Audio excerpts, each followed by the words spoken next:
Hi guys, this is Engineer HLDC, and for this video, we will try to solve this problem. Figure shows a curved rod subjected to a force P equal to 200 Newton. So ang tinatanong guys ay, determine the axial force at B, determine the shear force at B, and determine the bending moment at B.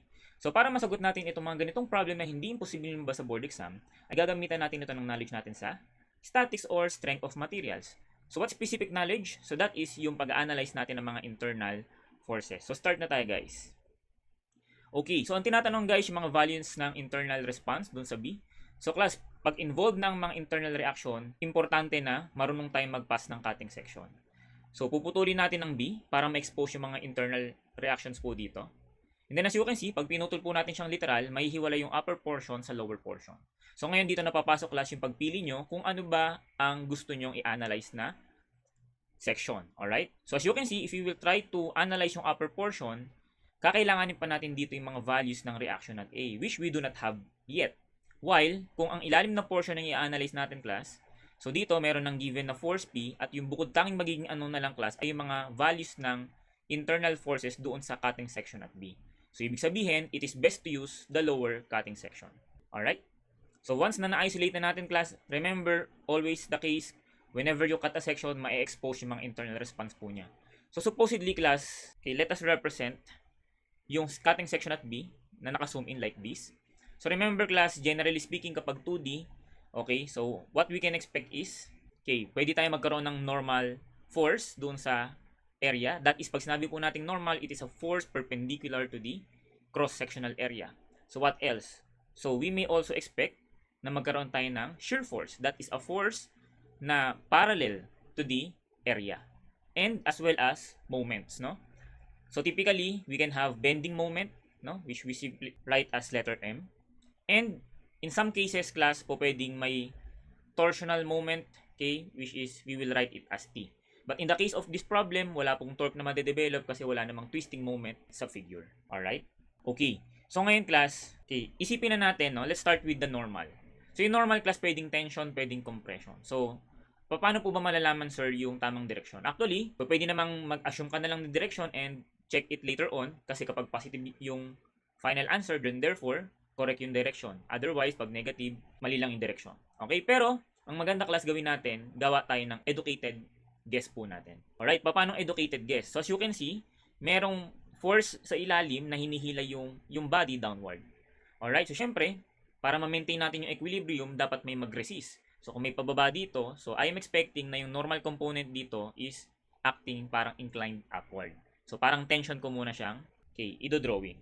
Alright? So, anyways, assumption ko lang naman ito. Again, kapag mali naman ito, ma-indicate naman yan sa answer mamaya, no, kapag nagne-negative. Alright? So, tawagin natin ito class as the normal force at B or the actual force at B. So, next, doon naman tayo class sa shear. So, as you can see, yung dalawang forces na natin is may mga components na pa-left.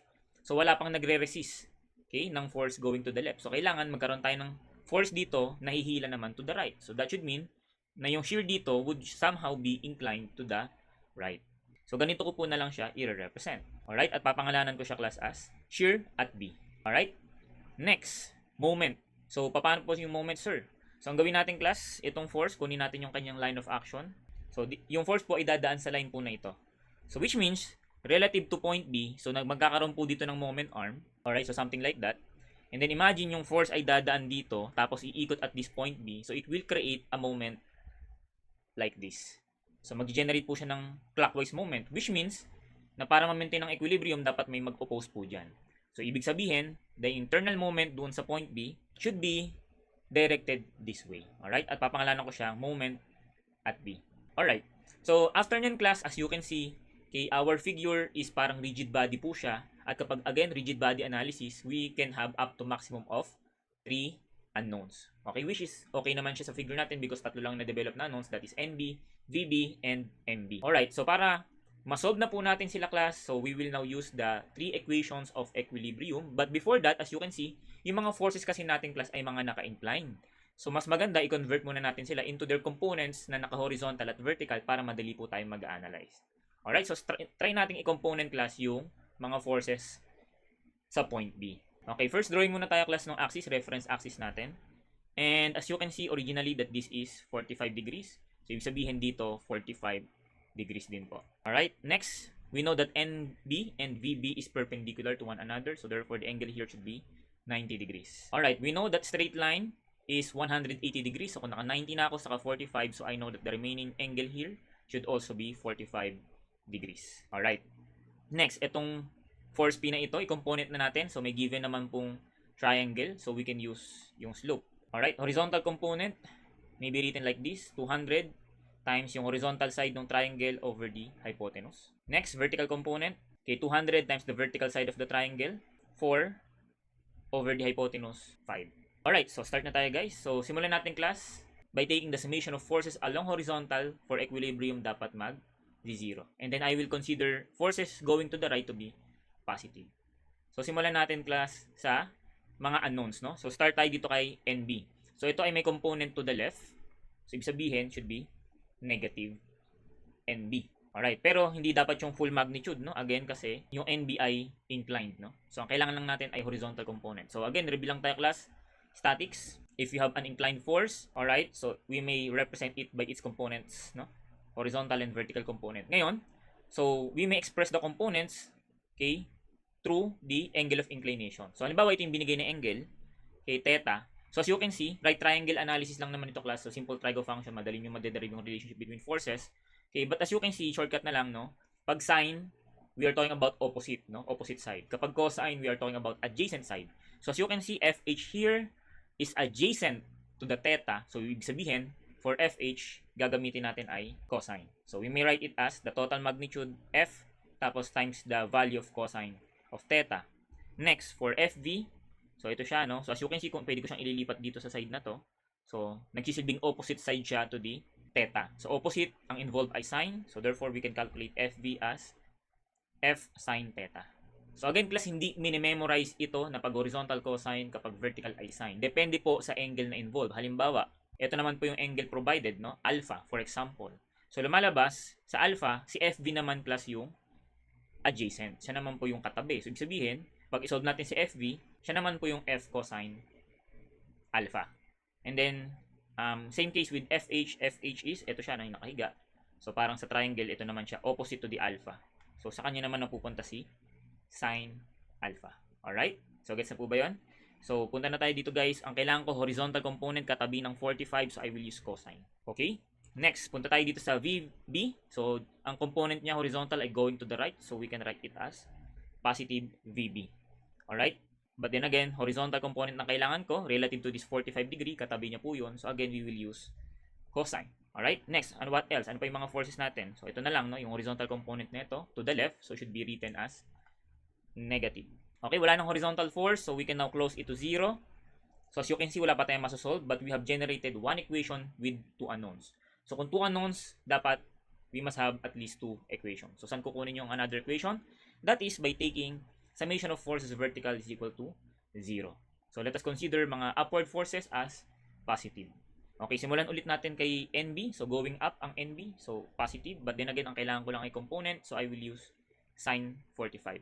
Same with VB, so it is going upward. Okay, pero component lang kailangan ko class, so I will use sine of 45. And then, okay, ang last force na may vertical component ay itong PV. Alright, so which is downward, so we will write it as negative 200 times 4 over 5. So wala na pong mga vertical forces, we can now close it to 0. Alright, so we now have two equations, two unknowns, solvable na po si NB and VB. So you may use again any algebraic method na gusto nyo, substitution method or elimination method. Pero for this video, gagamitin ko na class ang ating calcu using yung mode 5.1, no?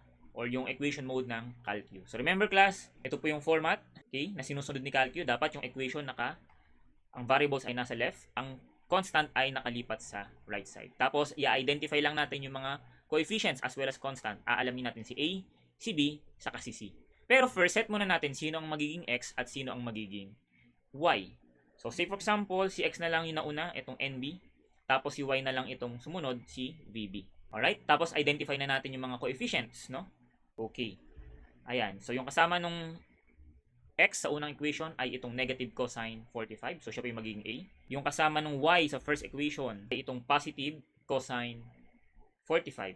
Alright, and then again, as you can see, yung constant dito nasa left side. Pero ang format ng calcu dapat nasa right side. So ang gawin natin dito, lipat natin sa right side. So magiging ano siya, kung negative siya dito, paglipat, positive. So that would be the value of C, no, for the first equation. Alright, so let us do the same. Sa second equation natin, identify yung A2, B2, and C2. Alright, so that would be this one. Okay, ito yung kasama ni nagsisilbing X, ito yung kasama nung nagsisilbing Y, at ito, ilipat muna sa kanan bago siya magiging C2. Okay, and then plug in lang natin class sa ating calcu. Alright, input natin yung data. Okay, so mode 5, 1. And then we have negative cosine 45. Alright, positive cosine 45. And then lipat, magiging 200 times 3 over 5 na lang po siya. Alright, for the second equation, we have sine of 45. Okay, positive sine of 45. And lipat sa kabila, magiging 200 times 4 over 5. Alright, so there we have it. Okay, for the X, which is the value of NB, ay 28.28. And for the Y, which is the representation for VB, is 197.99. Alright, so nakakadalawa na tayo guys. So, one last moment. So, syempre, para masolve ang moment, ano pa nga ba't kailangan? Eh di ang moment equilibrium equation, no? Okay, so magsa-summation moment is equal to 0 tayo, no? Yun nga lang, saan po tayo magmo-moment? So, actually, kahit saan pwede, no? Gusto mo dun sa A, pwede dun, no? Yun nga lang, importante na kaya mong paikutin talaga yung mga forces as well as moment at that point. So, pwede rin dito sa gitna, pwede gusto mo dito sa C, or gusto mo dito sa point na to.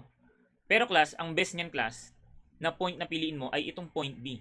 Alright, bakit? Kasi pag nag-moment ka sa B, eliminated na si NB at si VB. Okay, mag-moment na tayo sa B, is equal to 0. So, ayan. Consider natin mga iikot ng clockwise to be positive.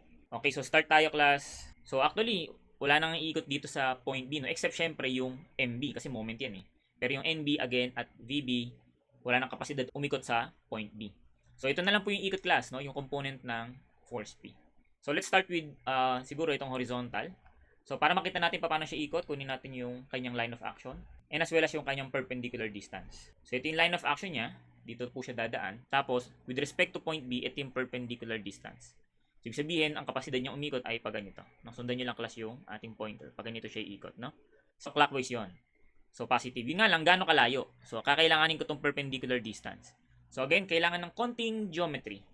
Okay? So, paano class? So, i-divide natin into two parts, no? So, we can compute this. Okay? From this triangle here. Na itong side na to, katabi ng 45. So, ginamit ko cosine, no? So, radius is 0.5, which will serve as the hypotenuse, no? 0.5, and then cosine 45. Alright, and then itong sa ilalim, okay, as you can see, ito yung full radius, no? So, ibig sabihin, siya po ay 0.5. So, all in all, the perpendicular distance of PH would be 0.5 cosine 45 degrees plus 0.5. Alright, so sulat na natin, guys. Alright, okay, next, ito namang si PV. So, paano siya iikot with respect to B? So, again, kunin natin yung kanyang line of action and as well as yung kanyang perpendicular distance. Alright, so yan po, no? So ito yung kanyang line of action, dito siya dadaan. Tapos with respect to B, ito yung perpendicular distance. So ang kapasidad niyang pag-ikot ay pag ganito naman po, no? So pag ganito siya iikot. So that is counterclockwise, which means a negative moment. So ang tanong, gaano kalayo ang moment arm? So ito naman po siya, no? So with respect to this triangle, okay, opposite naman siya sa 45, no? So therefore, we can represent it as 0.5 sine 45. And then write na natin siya dito sa ilalim, negative moment. Force times distance. Alright, that's it, no? And lastly, sino na lang iikot? Yung MB na lang. Bilang moment po siya. So, ang assumption natin ay counterclockwise moment siya. So, it should be written as negative doon sa equation. Alright, at wala nang ibang ikot. Close it to 0. So, as you can see, ayan, single equation with one unknown. So, we can solve for MB. And MB equals now to 45.86 Newton meter. Alright. So, yun lang class, no? So, kung natutunan nyo, kung nasundan nyo, yung way of solving natin. So, you may try the same approach and solve for the values of the axial force at C, shear force at C, and bending moment at C. So, nandito po si point C, no? So, pang-practice nyo lang, guys. At to verify kung tama yung sagot nyo, class, okay, ito po yung mga answers for point C. So, that's all for this video, class. So, for more contents like this, so do not forget to like, follow, and subscribe. So, see you on our next video lecture, guys. And God bless us all.